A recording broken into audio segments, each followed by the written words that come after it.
Hay diálogos, circunstancias, entrevistas, conversaciones que merecen ser revividas, que tienen tal profundidad, que dejan tantos mensajes que creemos, hemos creído y estamos convencidos de que a veces hay que ver más de una vez algunas de las entrevistas, de las interlocuciones que hemos tenido, como por ejemplo la que sostuvimos con el periodista y escritor y ensayista Pablo Sirven, relativa a Esteban Bullrich, ¿no? Y sobre su libro, el libro de Pablo, El Guerrero del Silencio. ¿Por qué?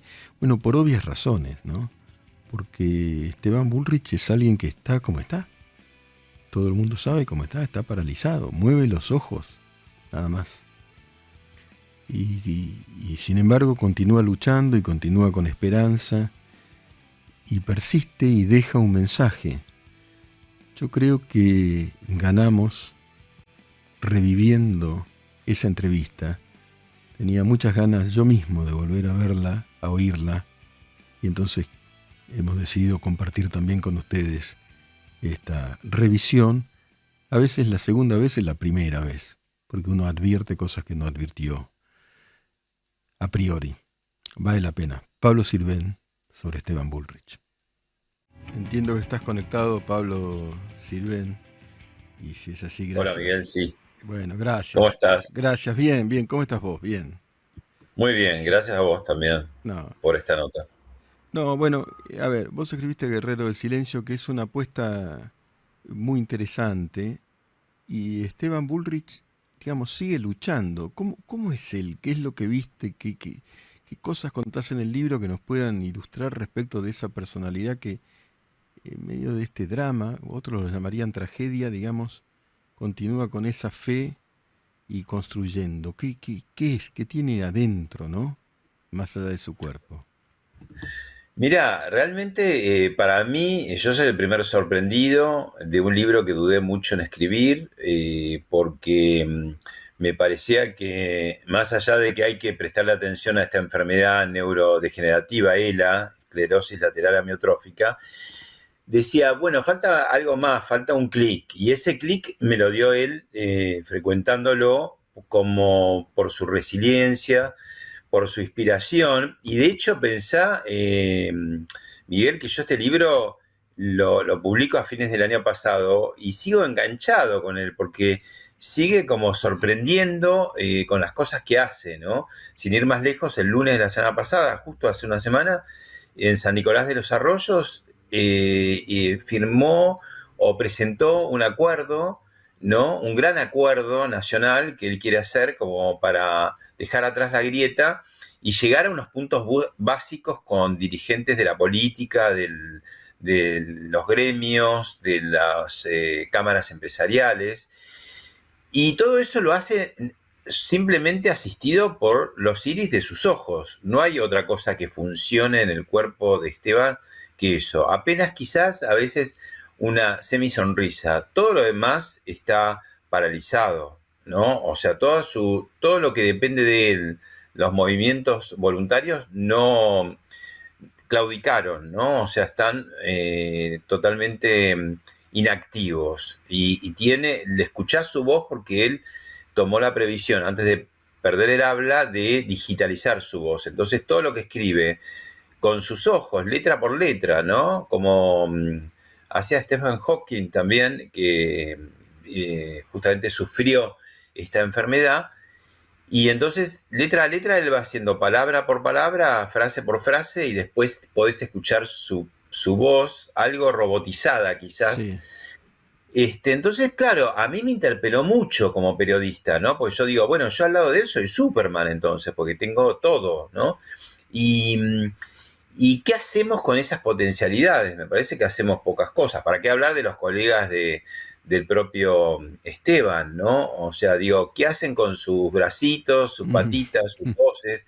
A veces uno diría, mejor quédate quieto, callado, porque a veces ley de alquileres, por ejemplo, ¿no? Por Decís, bueno, ejemplo. hiciste un daño, o sea, no solamente que no sabés controlar la inflación, la seguridad, el dólar, qué sé yo, sino que tocas cosas que terminás dañándolas, ¿no? Perjudicándolas más. Entonces, que una persona que esté en esa situación, capturado dentro de su cuerpo, ¿no? Que es una enfermedad angustiante, con su inteligencia intacta y sus 5 sentidos intactos, que se dé este pasar de su adversidad tan, ¿cómo te diría?, tan notable, tan valiosa para los demás, también es inspiradora, porque tanta gente que pasa adversidades de pareja, económicas, laborales, y ahí él lo que te demuestra es un poco la actitud, ¿no? El famoso vaso medio lleno, medio vacío. Él dice, lo importante es la actitud, me define la actitud, no la enfermedad. Y claro, cuando vos ves que con esta enfermedad que lo tiene completamente paralizado, hace 2 fundaciones, una de Estados Unidos, una acá, es un jugador fuerte en las redes sociales, vos ves que él de cada tema de actualidad tiene algo para decir, muy crítico del gobierno, Sí. crítico también de sus propios compañeros de Juntos por el Cambio, es decir, que no es que no ha perdido filo en las cosas que hace, pero al mismo tiempo como reclamando a la política que se encargue de su oficio, ¿no? Yo siempre digo, los médicos curan, los abogados arreglan litigios, los periodistas informamos. ¿Y cuál es el oficio del político? El oficio del político es resolver los temas del Estado. No chicanearse, no Claro. difamarse, no sacarse memes o la foto con el gorrito. Eso está muy bien si lo quieren hacer, pero digo, no tendrían que desatender su trabajo, que está a las claras desatendido, ¿no? Por todo el oficialismo de la oposición, con un país tan rico y con resultados tan lamentables, tan patéticos, ¿no? No es una casualidad.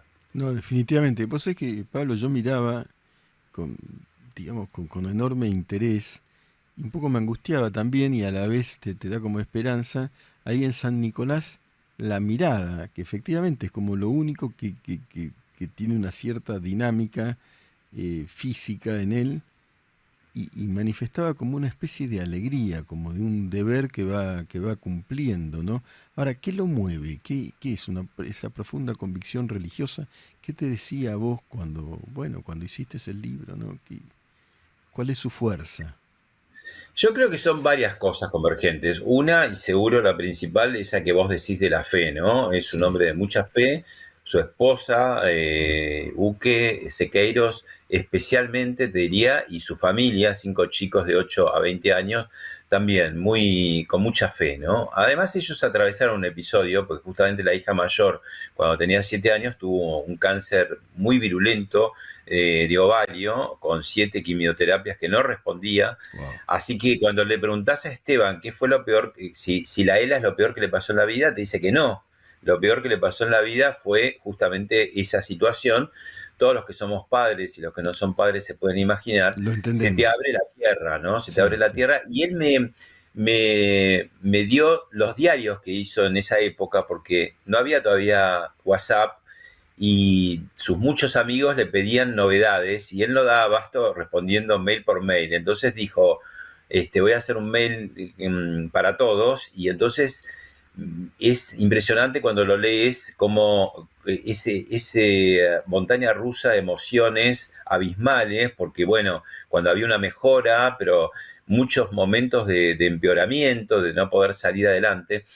Bueno, hoy Luz tiene 20 años, es una chica saludable, y eso les tintinea a ellos, como si pudieron salir de esa situación. eh, Creen que puede haber un milagro de la fe, de la medicina. Y después, en cuanto a su personalidad, es un hombre primero de 2,5 metros, ¿no? Absolutamente. Yo, Pablo, yo lo he visto cuando estaba entero y un tipo te impresionaba por su presencia, por los más de 2 metros. ¿Cómo te diría? Como canchero, como fuerte, como instalado, y de pronto le cae esto y yo no entiendo. Y tiene esa combinación de sangres bravías, ¿no? Porque española, vasca, alemana, Ah, tiene toda esa combinación de apellidos ilustres, ¿no? sí. Burrich, Ocampo, Sorraquín, ¿qué más? Me estoy olvidando alguno más. Pero bueno, él me decía, con todos estos apellidos y ministro de Macri estoy en el horno, ¿no? Cuando tiene mucho sentido del humor, que no ha perdido, Ah, eso es mira. muy, muy impresionante. Vos sabés que cuando, te cuento una anécdota, cuando lo de Coldplay, que él fue a ver a River, Sí. Coldplay, yo no me entero por él, me entero por otras personas, ¿no? Entonces, bueno, lo primero que hago es mandarle un WhatsApp y para chequear, ¿no? En la fuente, digo, ¿es verdad que vas a ir a Coldplay? Mañana me contesta como todo lo más rápido y conciso, me pone sí, ¿no? Entonces yo lo chicaneo un poco, le digo, bueno, doy gracias que soy periodista y tengo otros recursos y otras fuentes para enterarme, ¿no? Y entonces me manda varios emojis de los que se ríen, pero de costado, medios malditos, ¿no? Y esta es una característica que sigue conservando, me lo dice su esposa, ¿no? Que es muy de tratar de sorprender, siempre trata de sorprender y lo sigue haciendo hoy en día, porque bueno, esa movida de ir a San Nicolás de los Arroyos, Miguel, yo estuve el lunes pasado, para una persona normal, que no tiene problemas de salud, para mí fue, bueno, un día feriado, lunes, arrancar 7:30 de la mañana de mi casa acá en Buenos Aires y Sí. hacer 240 Y kilómetros de claro. ida y 240 de vuelta. Bueno, eso hizo él, lo llevaron los amigos eh, y lo quiso hacer, a ver, en este sentido también es como muy genial, porque él dice, quiero proponer un nuevo acuerdo después de tantos años de grieta. Recordá que la Nata le puso ese nombre hace justo 10 años en la edición de los Martín Fierro Sí, desde sí, el sí. Colón, pero la grieta ya tenía 15 porque había arrancado con el conflicto con el campo en Así 2008, ¿no? es. Sí. Entonces él dice, bueno, voy a proponer un acuerdo, nadie puede por ahí sospechar que él tiene algún interés Por supuesto. electoral en esto, ¿no? Sí. Y elige, no elige cualquier lugar, vos que te gusta la historia te darás Sí. cuenta, él Por elige supuesto. hacer esa proclama frente a la Casa del Acuerdo en San Nicolás de los Arroyos. Recordemos, en esa casa, en 1852, pocos meses después de la batalla de Caseros, donde es derrotado Rosas, se reúnen los unitarios y federales tapándose la nariz con mucha adversión hacia los otros, pero un poco con la lucidez de decir, bueno, salgamos de esto y arranquemos con un país, ¿no? Y mira que fue tan fructífero ese acuerdo que tan solo un solo año después, el 1 de mayo de 1853, se sanciona la Constitución Nacional que nos sigue rigiendo 170 años más tarde, ¿no? Mucha gente dice hoy en día, porque todos nos agrietamos, ¿viste? Y yo creo que Sí. las redes sociales hicieron mucho para eso, porque las redes sociales son blanco-negro, no, Así no, no es. hay matices, ¿no? Eh, Muchos dicen, no, pero yo cómo me voy a sentar con alguien que me va a hacer una zancadilla, que me va a gritar, que no va a respetar lo que ahí se consensúe. Bueno, en primer lugar, para los acuerdos no hace falta sentar, por supuesto uno no va a invitar a la mesa a alguien que no va mínimamente tratar de consensuar, ¿no? Seguro. Pero aquel acuerdo de 1852 no estaban todos los protagonistas, había 13 provincias y faltaba nada más y nada menos que la provincia de Buenos Aires. Y sin embargo se avanzó con ese acuerdo, se sancionó la Constitución Así fue. y en 1860 entró Buenos Aires y fue la primera enmienda que se hizo a la Constitución Nacional. ¿Qué te quiero decir con esto? Que con el tema de tratar de sentar a una mesa al 100% de los jugadores políticos más importantes de este país, nunca vas a arrancar. No es así. Además, tampoco es que es necesario que estén las primeras figuras. Quizás yo diría en un año electoral donde todos estamos ávidos de saber cuáles son los planes que tienen los distintos candidatos, yo preferiría escuchar primero a las mesas casi de técnicos, ¿no? De economistas, de salud, de seguridad, porque además, ¿sabes, Miguel? Cuando empezás con los datos, ahí la grieta se achica un poco más, porque se empieza a hablar el economista, Sí, ¿viste? claro, La claro. matemática. 2 más 2 es 4, ¿viste? Absolutamente, Tanto claro. para kirchneristas como para macristas, no hay otra, ¿no? Bueno, más o menos, ¿no? Porque también hoy se dice que está proscrita Cristina Kirchner y no está proscripta, Sí, ¿no? bueno, Hoy en día estamos asistiendo un poco a cierta, ¿cómo te diría? Estiramiento del sentido común, ¿no? Cosas que, por ejemplo, esto que el eslogan que le gritan Cristina Presidenta, ¿no? Y en el Estadio de La Plata, cuando ella efectivamente era presidenta, porque Alberto Fernández estaba de viaje, Sí. ¿no? O, por ejemplo, Guado de Pedro o Recalde o el Cuervo Larroque que dicen, no, esto se va a solucionar cuando haya un gobierno peronista. Y Bueno, digo, claro, ¿qué estamos hablando? O sea, ya no es un tema ideológico con el que podés estar de acuerdo o no, sino cuando empezás a cambiar el sentido de las cosas, ¿no? Entonces, digo, más allá de que esta situación al kirchnerismo le es muy funcional la grieta, porque en la grieta lo único que haces es enojarte y es humo de todos los colores y ruido. Y y eso, como eclipsar la realidad también, ¿no? También sirve para eso. exactamente.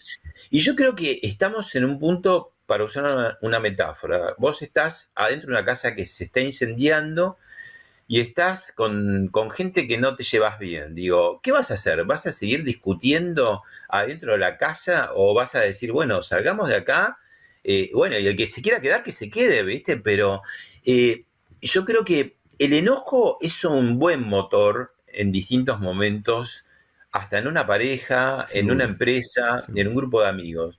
Lo que no puedes hacer es vivir en el enojo permanente. O sea, el enojo permanente es devastador, te vuelve tóxico, intoxicás a todo tu contexto.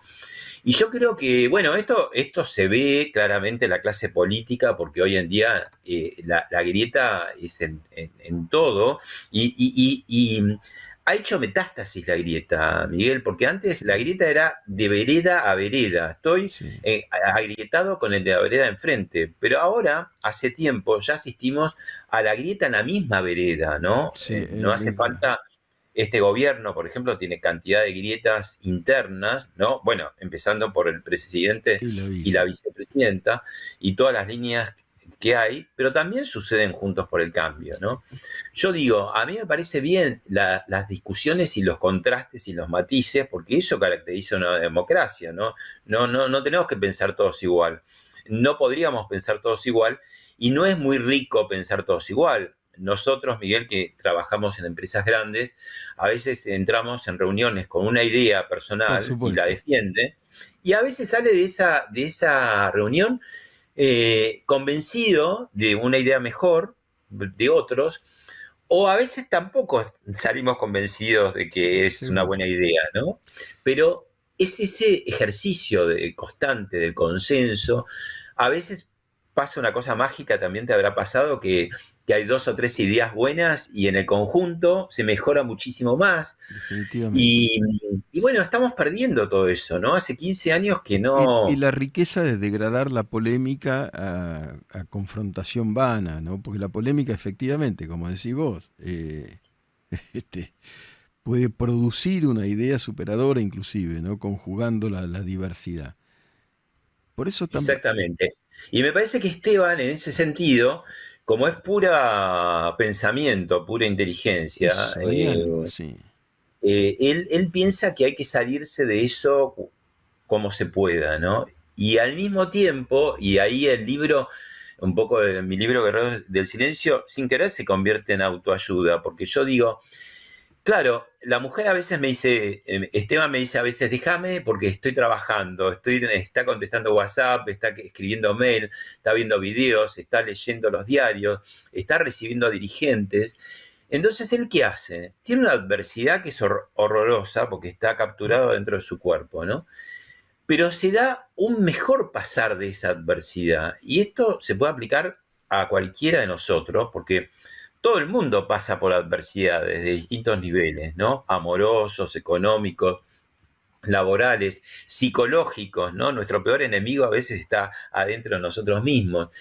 Y esa actitud que Esteban tiene de ir para adelante hace que él sigue teniendo ELA, no se puede mover, no puede hablar, pero te aseguro que la pasa mucho mejor y su familia también, porque lo ve a él que pelea, que hace cosas interesantes, que hace cosas valiosas para él y para los demás, porque también se convirtió en vocero de ELA y hoy en la Argentina no hay quien no sepa qué es ELA. Antes lo sabíamos Totalmente. porque el negro Fontana Rosa hace muchos años tuvo y murió de ELA, o porque en 2014, ¿te acordás? A nivel mundial se hizo toda una movida del balde de hielo que se tiraban celebridades, que era justamente para dar a conocer ELA.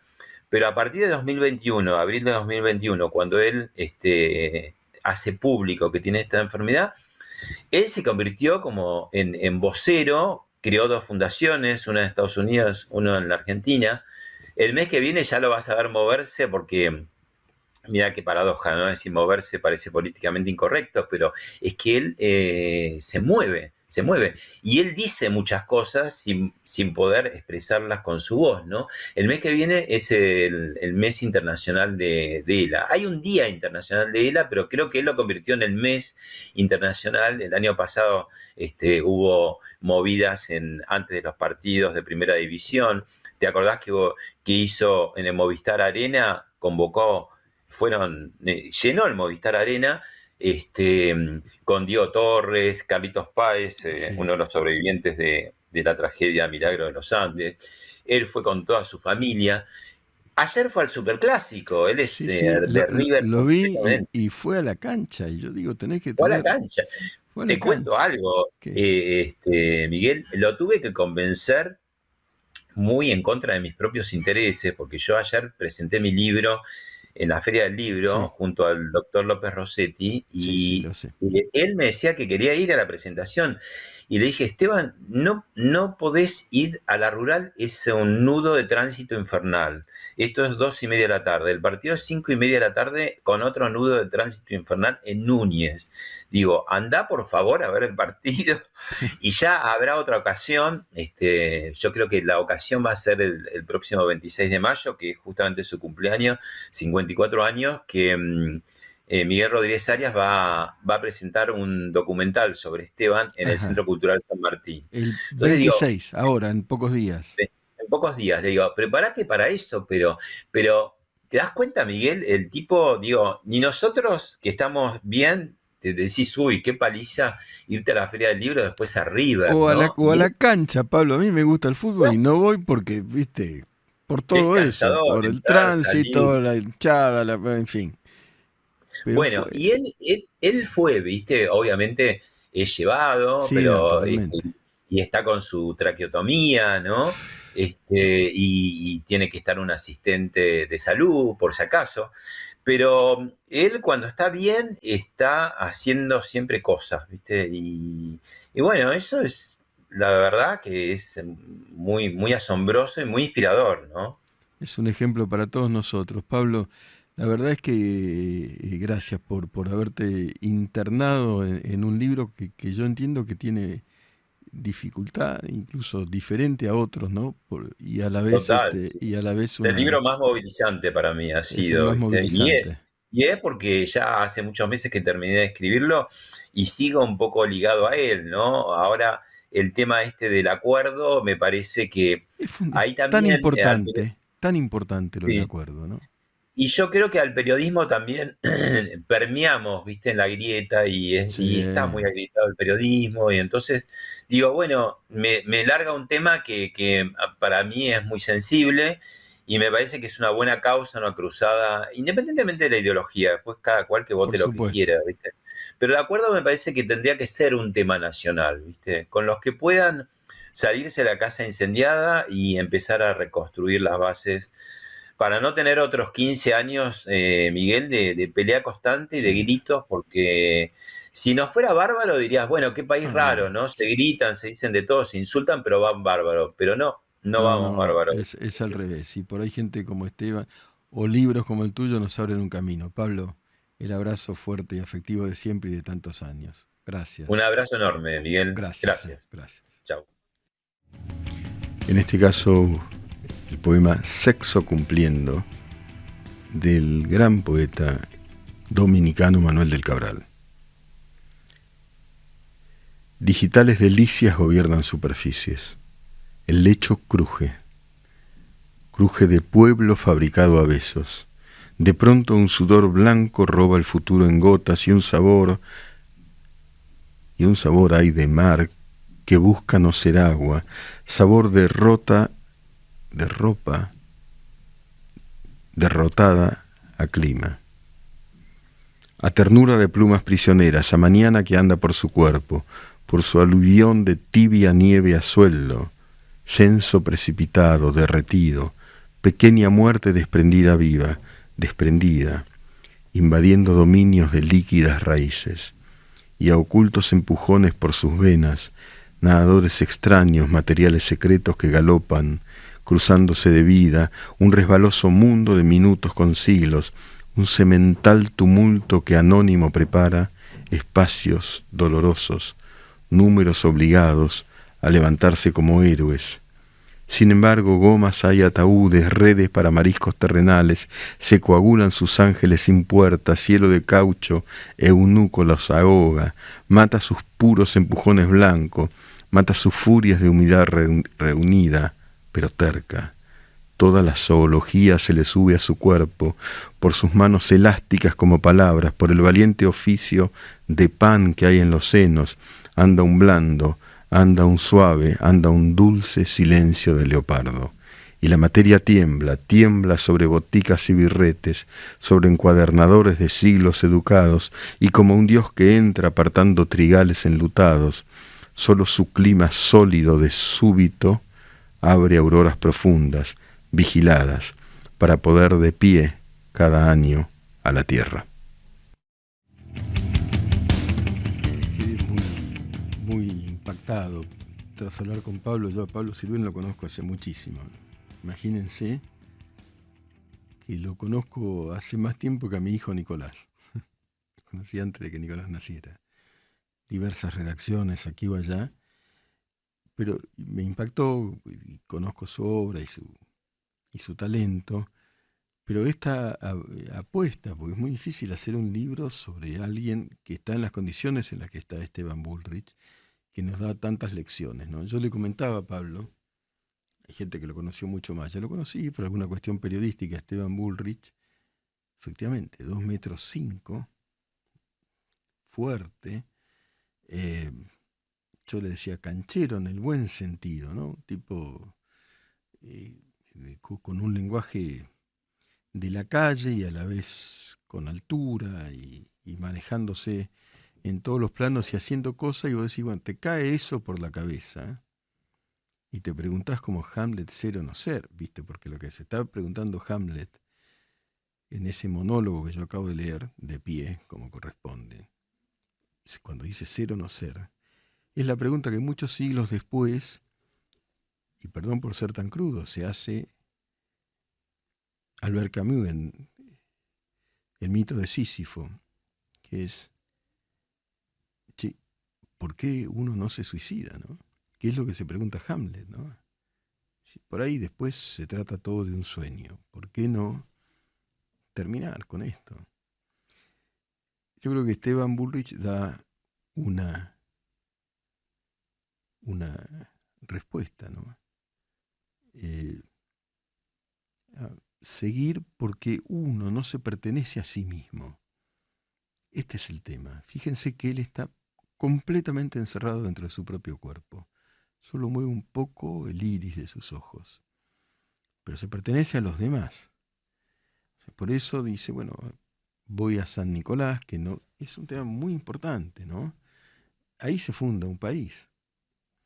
La Argentina tiene diversas fases de su fundación, pero se funda a partir de un acuerdo entre los que querían acordar, y un año después se genera, se produce, se construye, se escribe y se inscribe la Constitución. La Constitución es un país, es lo que lo constituye, ¿no? Sin Constitución no está constituida una nación. Y eso solamente puede hacerse con un acuerdo constituyente, justamente. Pues una reforma en 1994, pero la base, por supuesto, en la Constitución de 1853. Y ahí colaboran y coadyuvan muchísimas fuerzas intelectuales y morales, ¿no? Juan Bautista Alberdi escribió Bases y puntos de partida para la reorganización nacional. Es una persona a observar y a leer, Juan Bautista Alberdi. Yo me pregunto, ¿se lo lee? ¿Se leen las bases y puntos de partida para la reorganización nacional? Les puedo asegurar que vale la pena. Juan Bautista Alberdi polemizaba, claro, la más célebre de sus polémicas es nada menos que con Sarmiento. En Chile se cruzaban en los diarios de Chile, ambos exiliados, pero con todo, con la pluma, ¿no? Con la palabra. Claudio Schilling, hola profesor, saludo desde Múnich, abrazo Claudio, abrazo fuerte. Estás allí, nosotros acá y estas magias lo permiten.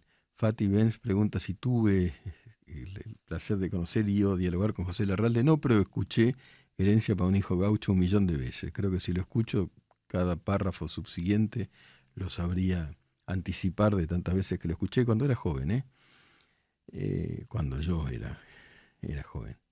Y era una especie de boom. Bueno, de pronto hay una persona, lo han visto seguramente, Esteban Bullrich, encerrado, colapsado dentro de su propio cuerpo. Debo decirlo. La Argentina nace acá pregunta Facundo, ¿la Argentina nace en 1853 o en 1816? La Argentina nace el 25 de mayo de 1810, pero nace el 9 de julio, porque ahí se instituye la primera junta de gobierno, que le juró lealtad al rey de España, porque ahí hay mucho que... Esa primera junta, Saavedra, Moreno y Paso, los secretarios y los demás, los vocales, juran lealtad al rey de España. Fue una movida muy inteligente porque el rey de España estaba encarcelado, de tal forma que eso les permitía, y España estaba invadida por Napoleón, les permitía no romper, pero romper, porque eran autónomos. En 1816 se declara así la independencia ya del rey, pero la Argentina no era la Argentina todavía. La Argentina termina de fundarse, es un largo periodo de guerras federales frente a unitarios y viceversa, y tantas cuestiones, y caudillismos aquí y allá. Se constituye una vez que hay un acuerdo profundo sobre cuáles son las leyes fundamentales, entre los cuales está la libre expresión, el libre tránsito, este tipo de cosas escritas de ese modo, ¿no? Bueno, es lo que hacen lo que funda la modernidad argentina y la Argentina como país. Claudio Schelling, que grandes políticos tuvimos, Sarmiento, Laprida, Alberdi, que nos pasó, cómo se degradó aquel espíritu patriótico. Marcio, porque antes de Argentina estaban las provincias. Bueno, no estaba constituida como tal, pero sí había una voluntad de constituir una nación y no un conjunto de atomizaciones regionales con intereses muchas veces contrapuestos. Bueno, son procesos, pero pensemos ahora en la actualidad, ¿no? Lo que constituye es el respeto a una así llamada ley fundamental. Eso es lo que constituye. Y si se transgrede, por ejemplo, la división de poderes, si se transgrede la legalidad de mil maneras, etcétera, se orada, se hiere lo que es realmente una nación, y una nación es lo que permite la convivencia.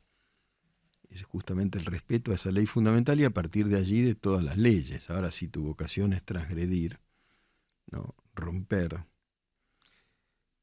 en función de una voluntad política que se autonomiza de las cosas terrestres, de lo que pasa a ras de la tierra, es decir, de lo que nos pasa, y se emancipa la política hacia una irresolución de todo, nada se resuelve, bueno, ocurre que uno descienda hacia una crisis y sigue descendiendo y no sabe dónde termina el descenso, ¿no?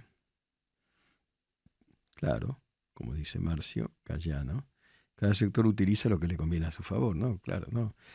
La Constitución implica un acuerdo en beneficio de todos, pero no de uno en particular. No hay país sin Constitución. Algunos no la tienen escrita, es tácita, pero sin algo que los constituya, ¿no? Esteban Bullrich, digamos, por eso digo, sobre quién poner la mirada, ¿no? ¿Dónde? Porque es cierto, tuvimos grandes pensadores y hacedores, todos con sus contradicciones. Yo escribí un libro sobre Mariano Moreno, que es una persona brillante y profundamente contradictoria, pero brillante, es un fundador también. Moreno, el fuego que inventó la patria, se lo titulé, la editorial Marea en ese caso. Pero ahora, yo digo, ahora también hay personas que pueden motivar con un ejemplo, y yo creo que el caso de Bullrich es notable. Y cuando yo lo conocí brevemente, digo, brevemente, en alguna reunión, aquí o allá, me dio la impresión de que alguien que comprendía a los que no eran propios de su propia tribu, digamos así, que comprendía a lo que parecía imposible comprender, a gremios, etcétera, etcétera, que comprendía y que negociaba bien. Y evidentemente tiene una vocación que está demostrando día a día, encerrado en su cuerpo, con sus ojos libres, puro pensamiento, pura voluntad, enseñándonos a todos tantas cosas. Les envío a todos un abrazo muy afectivo. Hasta mañana.